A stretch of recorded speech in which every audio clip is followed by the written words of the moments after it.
Well, joining us is Alpesh B.Patel, who's the CEO of Prifinium Partners, which is a private equity house. There you are, sorry. And there you are, Alpesh. Thank you very much for joining us. Let's kick off by talking about this, this story on the front page of the International New York Times about spy talks, this no spy talks really between Germany and the US having failed. That's not really helpful at the moment, really, is it? No, it just reveals the amount of damage that Snowden has done to relationships between the United States and her allies. This is Edward Snowden, who leaked all those documents. Yeah. Exactly. And at a time when America and the West really needed to be unified against Russia and what's happening in the Ukraine, I don't think the West has ever been so divided since the Second World War.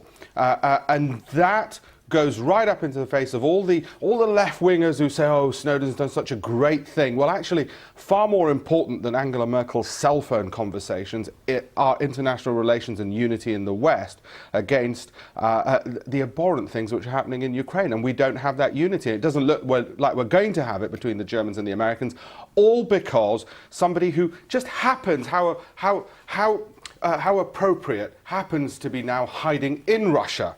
Well, regardless of what you think about that point, and many people would argue that actually he performed a duty by revealing the extent to which governments were surveilling their own people, the issue is about the relationship between Germany and the US. If the situation in Ukraine does not get resolved, then a lot of people are saying, you know, we could be heading into another Cold War, another situation of frosty relations between the West and Russia, in which intelligence between Western allies is going to be absolutely key. It's going to be key, and unfortunately, it doesn't look like it's going to be shared. So this time, we're going to be at a significant disadvantage. I think we're already in a Cold War situation. The Iron Curtain most definitely seems to have come down. And that means that we are not going to be in the same position we have ever been before since the Second World War on the Western side, and it will be a time to take sides. I think Angela Merkel's in Washington this week, actually. Yeah, that's right, exactly. Wow. Let's move on and look at the front page of the Financial Times this morning. Something that obsesses Londoners all year round, the cost of our homes. And the Bank of England now fearing that we are seeing a property price spiral, that we're seeing another bubble, which obviously then could potentially burst one day. What do you think? You're absolutely right. Whilst it's predominantly a London-based story, it actually does apply to the UK as a whole. Some of the surveys show an 11% rise per annum in terms of house prices. Now, part of this is fueled by the rest of the world does want to move to a safe place, such as the UK. And part of it, as you say, is because low interest rates, and a lot of the people who will be getting onto the housing ladder, and this is a story which applies to actually different parts of the world as well, will not have memories of interest rates when they start doubling up, when they start increasing significantly and mortgage payments start increasing significantly. We have a generation of people who all they've known, because it's been low interest rates for the last 6-7 years, all they've known since their school days up to buying their first properties is very low mortgage payments, very low interest rates relative to what was the case before that. And that does lead to a very dangerous situation. The Bank of England flagging it up. I mean, we're getting to talks about bubbles already. It only just seems like we've come out of a credit crunch and a recession.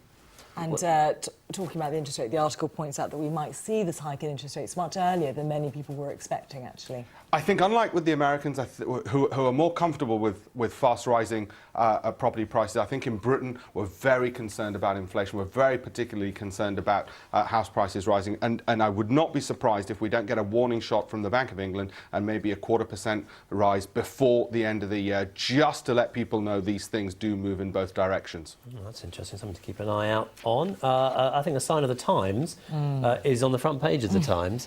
This talking about a property bubble. Here we have a flat in Western London that has sold for £140 million, $235 million. I mean, it's just an eye-watering sum. How many bedrooms does it have? It's a penthouse. I think it has 5. And I think we actually, on page 5 of the Times, there was a picture of the development. I think we can show you that, actually. Yeah, I mean, it looks pretty nice, pretty fancy.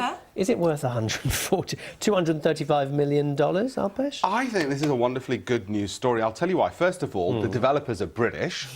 And I know there's an angle to this, which is all these foreigners coming to our country and taking our flats. But to be honest, I wasn't in the market for this one, so I've not really been priced out of this. Right. But it's a British developer.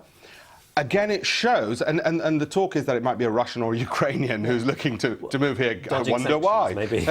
Well, there is some talk of that, but I'm not sure, given how good our regulators are, I'm not sure they will be able to dodge sanctions that easily. But it's good news because these are foreign investors in the UK who are looking to buy at the top end, as long as they don't go into my price bracket, which is a little bit lower than this. I think it's fantastic news. Until you get your next bonus. Well, you know, I was thinking, it's about BBC presenter salary. 5%, if you get a 5% mortgage, you only need £7 million for this, and I think might be affordable. Well, look under the desk. Yeah. And Dangerous territory. We'll do a flat share. What I thought was interesting about this article is the number of these foreign buyers who are choosing to buy property anonymously here in the UK, particularly from places like Ukraine and Russia.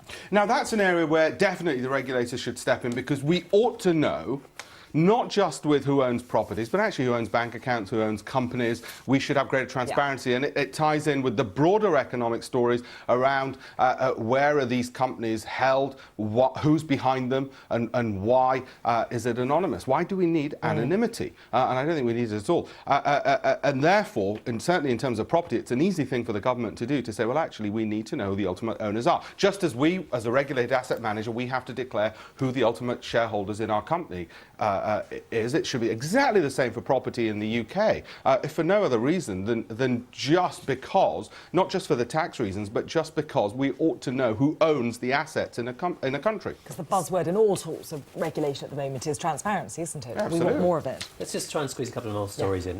This on the business section of the Daily Telegraph, this headline: better credit rating for UK if Scotland breaks away. Moody's credit rating agency is saying that actually, I mean, the implication is Scotland's credit rating could go down here.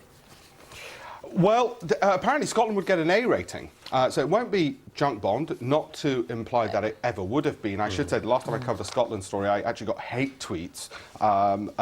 So careful what you say. So I've got to be very careful. Actually, I started thinking, please leave, after some of the tweets I got.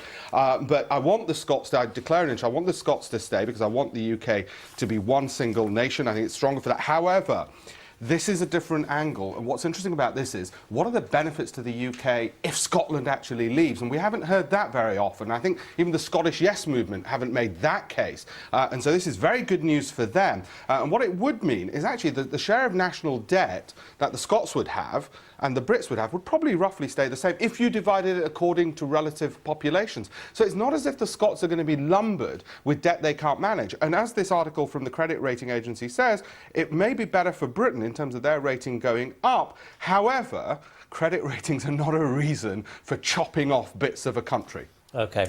Alpesh B.Patel, I'd love to talk to you more. We're going to have to leave it there. Thanks very much for coming in. Plenty more still to come here on BBC News. So please do make sure you stick with us. See you soon.